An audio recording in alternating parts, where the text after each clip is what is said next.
Hello, Scorpio. Thank you for joining me for your monthly forecast for September.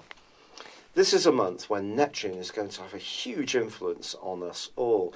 Neptune is about our dreams, and since 2012, it's been in the part of your horoscope to do with romance, children, creative hobbies, self-expression, music, the joys of life, essentially. Now, it's going to be going into opposition this month, firstly with the Sun, and then to Mercury, and then latterly in the month to Venus and Mars. So all of those planets are going to be tracking through the most idealistic part of your horoscope, the one that's to do with your future. And I feel if your future direction doesn't seem like it's embracing some of these qualities from Neptune, it can really get you thinking.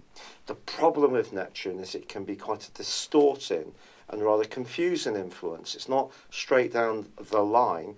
So although these aspirations can start to develop this month, you still have to try and make them work in a more manageable and practical way.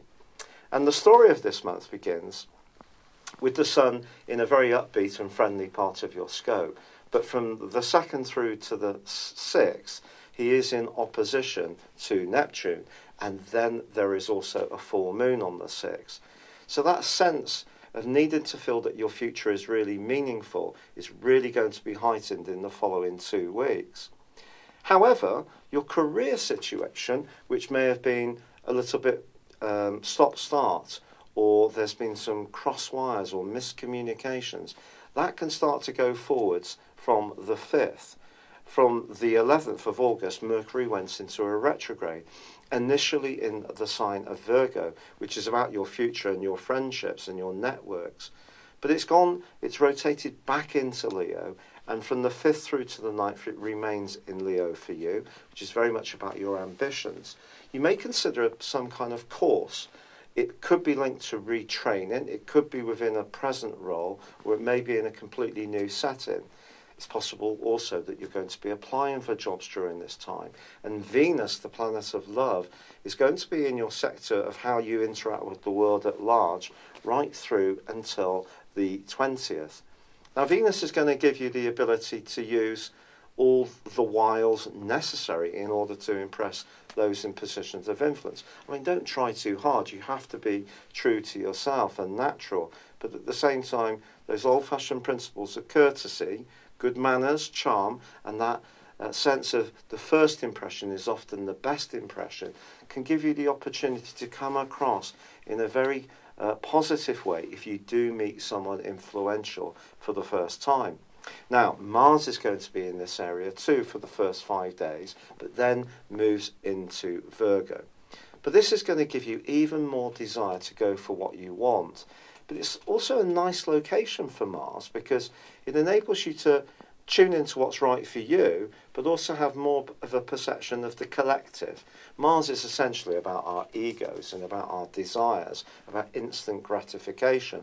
But in Virgo for you, you can pursue these, but also just factor into your thinking how things feel for those immediately around you. It's possible that friends can become big players in your situation. Your ability to connect with people or an important contact can have a telling impact on your situation. However, it's once Mercury returns to Virgo on the 19th that I think things are really going to shape up for you. There's also a fabulous new moon on the 20th, which is really going to heighten your desire to create the perfect world that you really want.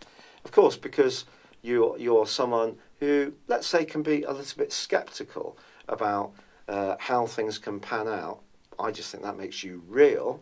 And of course, I've got quite a lot of Scorpio in my chart too.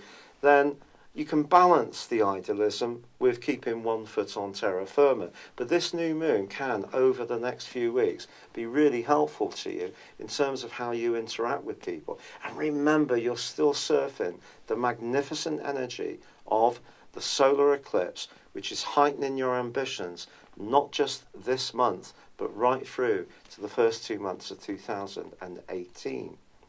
Then, however, on the 23rd of this month, well, the Sun does move into a more secluded area.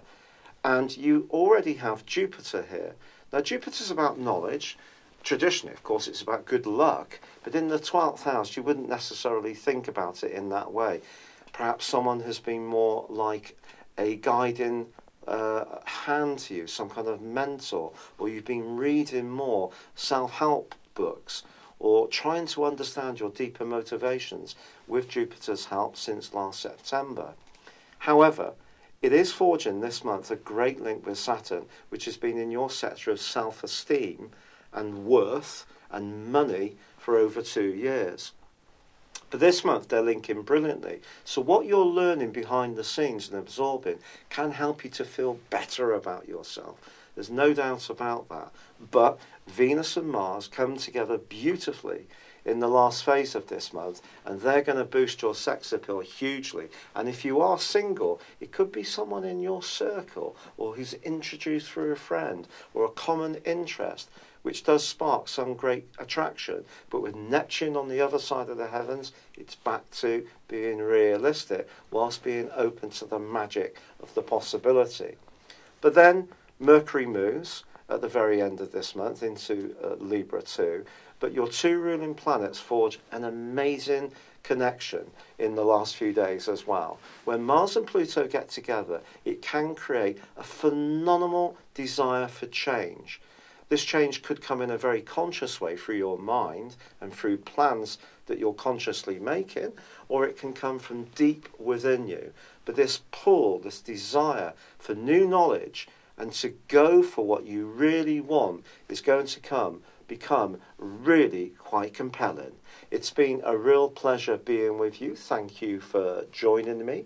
Good luck and goodbye for now. Hello, thank you so much for watching my video. I'd love you to join me at my Horoscope Ace app. You can find this at www.horoscope-ace.com. You can use it through Android, iOS, Apple or Facebook.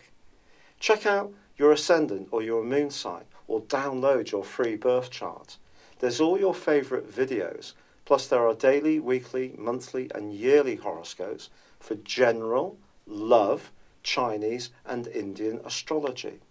If your passion is tarot, there's my brilliant 3-card money or love tarot readings too. And it's all there at www.horoscope-ace.com. Thank you.